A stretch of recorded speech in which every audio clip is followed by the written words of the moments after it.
မိမိရဲ့စိတ်တွေသဘောထားတိုင်းကံတရားကလက်တုံ့ပြန်တယ်အကြမ်းမြင်ပြောရမယ်ဆိုလို့ရှိရင်နော်အကြမ်းမြင်ပြောရမယ်ဆိုလို့ရှိရင်ဒေါသရဲ့လက်တုံ့ပြန်မှုကိုခံရတဲ့ပုဂ္ဂိုလ်တွေကအယုဆိုးအကြည်တမ်းဖြစ်လျက်ပါမေတ္တာရဲ့လက်တုံ့ပြန်မှုကိုခံရတဲ့ပုဂ္ဂိုလ်တွေ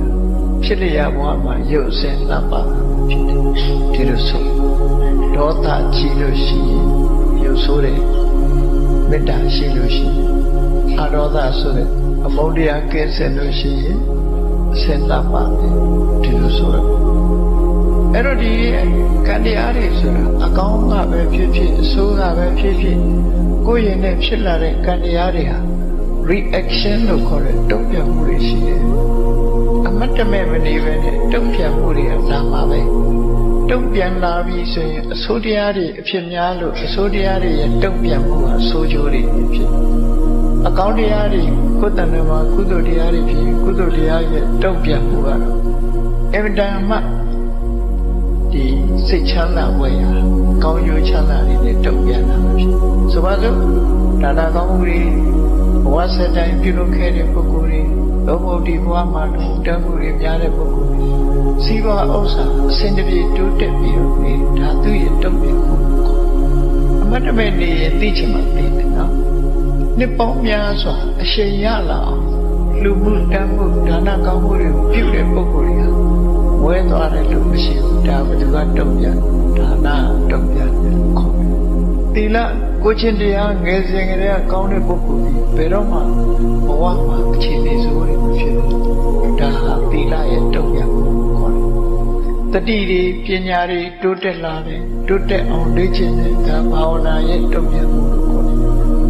အဲ့ဒီလိုအခြေခံတုံ့ပြန်မှုကအစအဆင့်မြင့်တဲ့တုံ့ပြန်မှုတွေရောက်လာ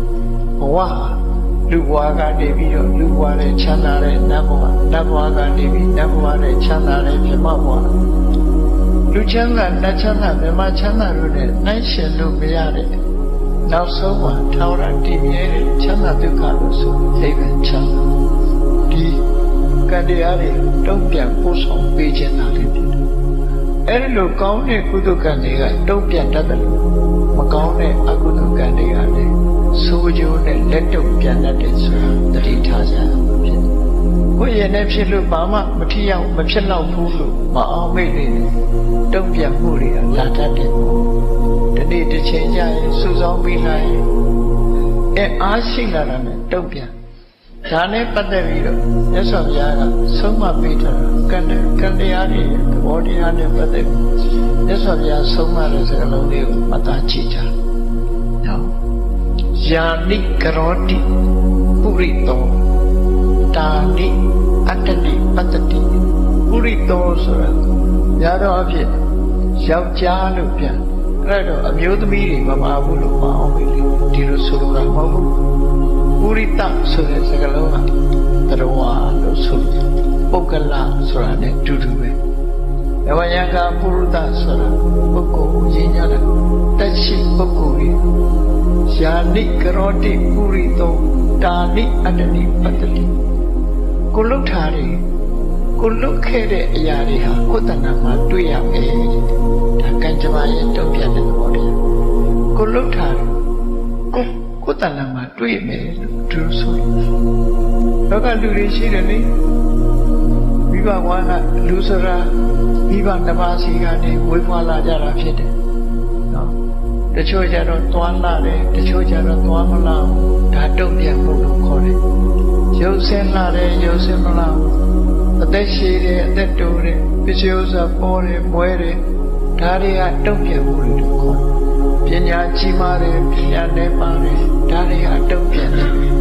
ကိုလွတ်ခဲ့တာတွေကိုယ်ပုံမှာလာပြီးတော့ထင်ဟပ်နေတယ်လို့ဆိုလို့မှန်ရှိကိုတွားရက်လိုက်လို့ရှိရင်ကိုရှိတဲ့ပုံမှာမှန်တယ်မှာအရေးထင်တယ်လို့လေကိုလွတ်ခဲ့တဲ့ကံတရားတွေကိုယ့်ရဲ့စိတ်တွေသဘောထားတွေတုံ့ပြန်မှုဟာကိုယ်တဏ္ဍာမှာဖြစ်ပေါ်လာတယ်ဒါကံကြမ္မာရဲ့တုံ့ပြန်တဲ့သဘောပါတခုတမန်အပြင်တော်လူတွေကအမှတ်မထင်ဆိုရင်တော့မသိကြသို့တော့တုံ့ပြန်မှုတွေအမြဲရှိနေတယ်ဆိုတာသတိထားဟော မြတ်စွာဘုရားကဒါကိုရှင်းရှင်းလေးဟောတာပုရိသောသရဝတယောက်ဟာယာနိကရောတိသူလုပ်တဲ့ကံတွေယာနိကရောတိတာနိသူလုပ်တဲ့ကံတွေဟာသူလုပ်တဲ့ကံတွေကိုအတ္တနိပတ္တိကိုယ်ပိုင်ပြန်တွေ့ရမယ်သူဆိုကိုလုပ်တာကိုတွေ့နေတယ်ကိုလုပ်တဲ့အတိုင်းကိုပြန်တွေ့တယ်ဆိုပါတော့အကုသိုလ်နဲ့တုတ်ပြန်နေဆိုသူများအသက်တတ်လို့ရှိရင်ကိုယ်တတ်မဲ့လို့ပေါ်လာတယ်သူများပစ္စည်းမတရားယူရင်ကိုယ်ပစ္စည်းပစ္စည်းမတရားသိက္ခာဖြစ်သူတော်ဘာသာမယာစောကားလို့ရှိရင်အ ਨੇ ဆုံးလူမုံများခြင်းဆိုတဲ့တုတ်ပြန်မှုကိုယ်မိသားစုအလားတူပြဿနာမျိုးဖြစ်တယ်လိန်ညာပြောဆိုရင်ကိုယ်ကိုမဟုတ်မတရားဆွဆွဲခံရမှုတွေကအစ